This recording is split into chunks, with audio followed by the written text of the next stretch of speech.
అంటే ఒక స్థాయిలో ఉన్నోళ్ళకి ఒక విధంగా పనిచేస్తుంది మన రాజ్యాంగం. తక్కువ స్థాయిలో ఉండే వాళ్ళకి ఒక విధంగా పనిచేస్తుంది మన రాజ్యాంగం అని క్లియర్‌గా అర్థమవుతుంది.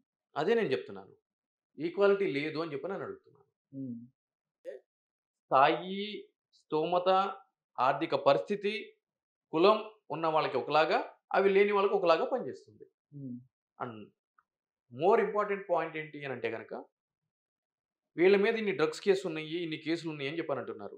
అన్ని కేసులున్నా కూడా వాళ్ళు బయట ఎలా తిరుగుతున్నారు? పోలీస్ వ్యవస్థ ఏం చేస్తుంది?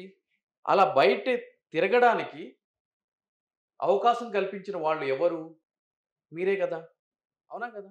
మరి అటువంటి డ్రగ్స్ కేసెసు, అటువంటి నేరాలు చేస్తున్నటువంటి నేరస్తులు బయట తిరుగుతున్నారు అంటే గనక, పీడీ యాక్ట్స్ ఓపెన్ చేసి లోపల పెట్టండి. హ్మ్. లేదు అనంటే గనక, వాళ్ళ మీద ఆ కేసులకు సంబంధించి ఇన్వెస్టిగేషన్ పూర్తి చేసి, ట్రయల్ జరిగి, వాళ్ళకి శిక్షలు పడే విధంగా చేయండి.